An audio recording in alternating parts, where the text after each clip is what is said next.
about those different proteins in terms of where they fit in the structure of muscle. Now we're going to actually look at the structure of those proteins individually, because that is also an important part of understanding how these filaments behave in order for that dragging, that sliding, that shortening to actually take place. So we'll start by looking at the structure of the thin filament or the actin filament. And this is really a contractile protein. It has two different binding sites on it. One binding site, right? One binding site for myosin. So on the actin contractile protein, we have a binding site where myosin will bind on, and that is how we make that connection that I talked about earlier in order to drag this actin filament closer towards the M line. So if we look at the actual protein, it's really a series of these globular protein units that string themselves together, almost like pearls on a string, to form this F-actin, which is a more fibrous or strand-like protein, okay? So the G-actin means that these are actually globular proteins. And when they line themselves up together, they form F-actin, which is a fibrous protein. And fibrous just means it's a strand-like or it's elongated form of this protein. Now, if you look at this, there are several other protein components to the thin filament outside of the actin. There is tropomyosin and troponin. And these are two regulatory proteins that are associated with actin that help to bring about the function of muscle shortening. So tropomyosin is a thread-like protein. It's really thin, and it kind of wraps itself around the actin protein or the actin filament. And that is going to overlap or cover those myosin binding sites that I pointed out earlier. So as we can see here, this tropomyosin, this thread-like protein, is covering or hiding these black dots, and these black dots are representing that myosin binding site. This is where myosin will actually make contact with actin. And so when we're not actively contracting muscle, it's really important that these binding sites are being covered up or being hidden by that tropomyosin, that regulatory protein. The second regulatory protein that is a component of this thin filament is called troponin. And troponin is actually a complex of three proteins that are attaching to three different parts of this structure. One of these is going to attach to the actual actin monomer, so the actual actin strand here, or filament. The other is going to attach to tropomyosin, so the pink here, this thread-like protein. And then the third part of this troponin is going to be a site that binds calcium. And this is where calcium is going to interact and regulate the process of muscle contraction. So calcium will bind onto troponin. And once calcium has bound to this troponin, as you can see here, troponin is really basically these three protein connecting units.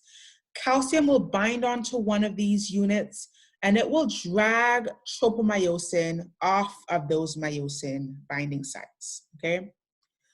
So it's really important to understand that these three units are connected as one. So when calcium binds to one of these, it will influence the entire unit to slide that tropomyosin off of the myosin binding sites.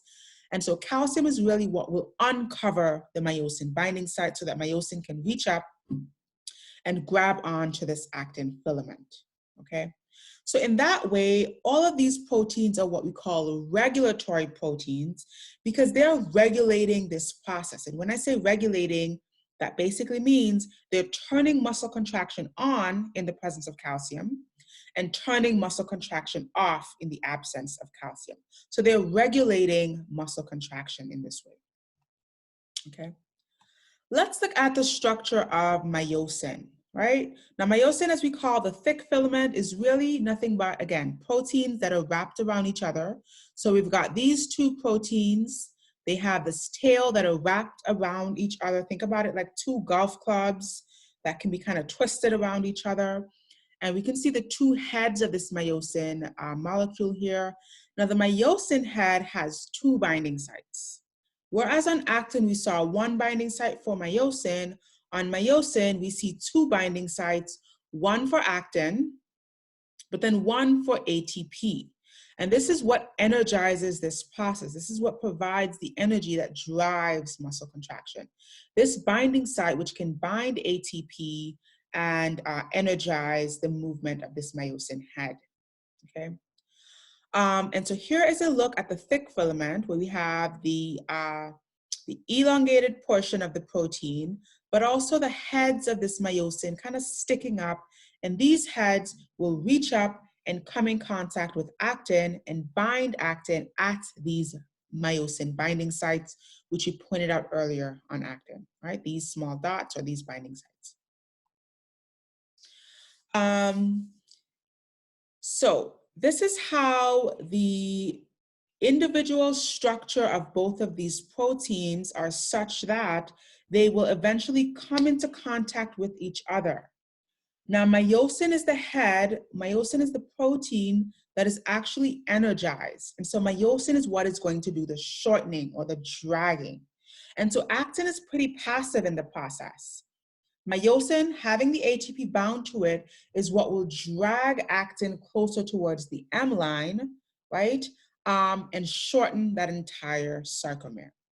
So in terms of understanding our staining patterns here, once again, myosin tail is closer to the M line, so this is closer to the center of the sarcomere, whereas the myosin head is closer to the I band, right, closer to the periphery of the sarcomere.